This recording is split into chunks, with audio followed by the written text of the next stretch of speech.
Hi అండి, welcome to my channel. ఎలా ఉన్నారు? అందరూ బాగున్నారా? మేము బాగున్నామండి. ఇప్పుడు నేను చేయబోయే రెసిపీ క్యారెట్ పప్పు. దానికి కావాల్సిన పదార్థాలు: 2 గంటలు నానబెట్టుకున్న పెసరపప్పు, ఒక కప్పు క్యారెట్ ముక్కలు, 4 పచ్చిమిరపకాయలు కోసుకున్నాను, జీలకర్ర 1 స్పూను, ఆవాలు 1 స్పూను, వెల్లుల్లిపాయలు ఒక 6 రెబ్బలు, కరివేపాకు, 2 ఎండుమిర్చి. స్టవ్ వెలిగించుకుని పాన్ పెట్టి కూర సరిపడా ఆయిల్, పప్పే కదా కొంచెం తక్కువే పడదు.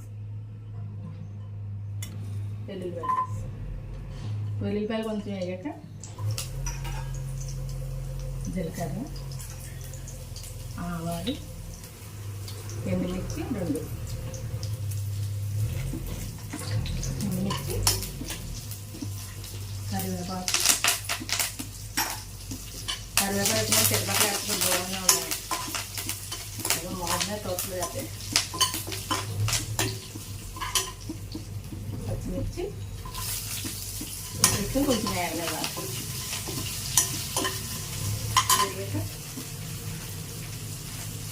క్యారెట్ ముక్కలు కప్పు, 2 క్యారెట్లు వస్తున్నాయండి. మీడియం సైజ్, పెద్దవి కాదు చిన్నవి కాదు.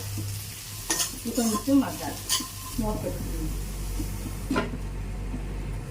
మూత తీసుకుని ఒక పసుపు, కొంచెం పసుపు. క్యారెట్ ఎక్కువ వేసుకోకూడదండి, 2 సమంగా వేసుకుంటే స్వీప్ రాదుకోవాలి, లేకపోతే బాగుంటుంది. చాలా బాగుంటుంది క్యారెట్ వేసుకుంటే. మళ్ళీ కందిపప్పు క్యారెట్ బాగుంది. కూర సరిపడా ఉప్పు, కళ్ళు వేస్తుంది. వేగే కదా, అప్పుడు పెసరపప్పు. పెసరపప్పు కడిగి నానబెట్టిన నీళ్ళండి. ఇందులో నేను వండుకుంటాయి కాబట్టి వేసే బాగా కూర వేసుకుని ఒకసారి కలుపుకొని మూత పెట్టుకుందాం. మూత ఒక 10 నిమిషాలు ఉడికి సరిపోద్ది. చూద్దామండి. అయిపోయింది. ఏమన్నా బాగుంది కలర్ఫుల్గా. స్టవ్ ఆఫ్ చేసుకున్నప్పుడు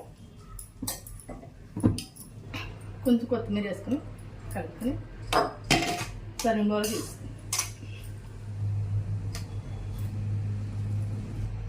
టేస్టీ క్యారెట్ పప్పు రెడీ.